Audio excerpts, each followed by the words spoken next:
சுவிசேஷன்றது சும்மா கிடையாது, அது மனிதனை ரட்சிக்கிற தேவனுடைய வல்லமை.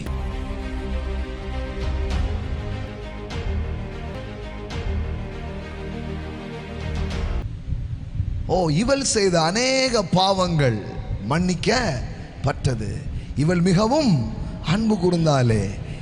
எவனுக்கு கொஞ்சம் மன்னிக்கப்படுகிறதோ அவன் கொஞ்சம் அன்பு கூறுகிறான், எவனுக்கு அதிகம் மன்னிக்கப்படுகிறதோ அவன் அதிகம் அன்பு கூறுகிறான். எல்லாம் சொல்லுங்க, more forgiveness, not more sin, more love. எல்லாம் சொல்லுங்க, அதிக மன்னிப்பு. நம்ம மன்னிப்பினுடைய வல்லமை நமக்கு தெரியறது இல்லைல்ல, அது ரொம்ப கஷ்டம். ஏன்னா அது புரிஞ்சுக்கிறது ரொம்ப அது சுலபமானது கிடையாது. தண்டனை எல்லாருக்குமே புரியும்,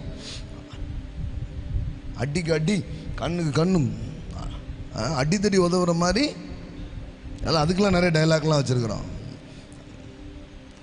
ஆனால் மன்னிப்புன்றது அது கொஞ்சம் பொறுமையாக மெதுவாக வேலை நடக்கிறதுனால அதனுடைய பவர் யாருக்கும் தெரிய. ஆனால் கடவுள் பாருங்கள், இதில் தான் வேலை பார்க்குறார். நான் உன்னை மன்னிச்சிட்டேன் போன்ற. ஆமென்.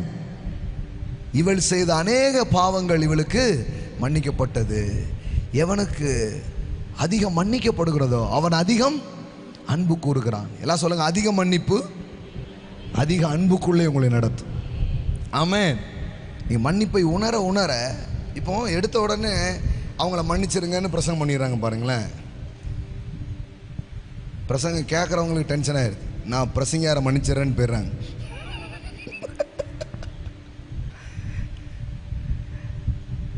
நம்ம சர்ச்சிலே ஒருத்தர் வந்தார் கொஞ்சம் வருஷத்துக்கு முன்னாடி, ஒரு வக்கீல். அவர் உங்கள் செய்தியெல்லாம் கேட்டால் ரொம்ப நல்லா இருக்குது, நல்ல பாசிட்டிவாக மோட்டிவேஷன்லாம் இருக்குது, நான் தொடர்ந்து இங்கே வரலான் இருக்கிறேன், ஆனால் நீங்கள் ஒரே ஒரு சப்ஜெக்ட் மட்டும் பேசவே கூடாது அப்படின்னாரு.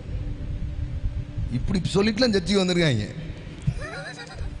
என்ன சப்ஜெக்ட்னா, மன்னிப்புன்றதை பற்றி மட்டும் தயவு செய்து பேசாதீங்க, என்னால் யாரையும் மன்னிக்க முடியாது, செம்ம காட்டத்தில் இருக்கிறேன் நான்.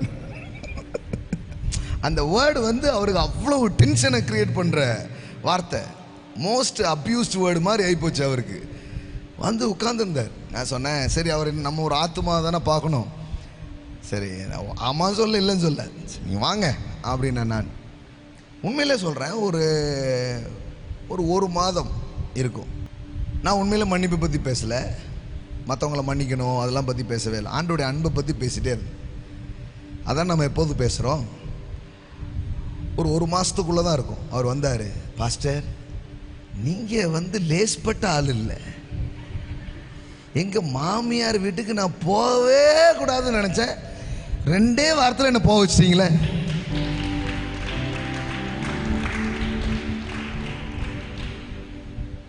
மன்னிப்புனே பேசாம என்ன எப்படி மன்னிக்க வச்சீங்க அப்படின்றார். ஒற்றுமை ஆயிட்டாங்க, ஃபேமிலிலாம் நல்லா ஆயிட்டாங்க. என்னை விட்டு அது எப்படி போச்சுன்னே தெரில அப்படின்ட்டு. பாருங்களேன், கடவுளுடைய அன்பை மெய்யாகவே மனுஷன் கேட்க ஆரம்பிச்சிட்டா, முதல்ல அவன் மன்னிப்பை உணர்ந்தா, அந்த சட்டியில் இருந்தால் தானே ஆப்பிள் வருன்ற மாதிரி உங்களுக்கு மன்னிப்பின் ஆசீர்வாதம் இருந்தால் தான் உங்களால் மன்னிக்கவே முடியும்.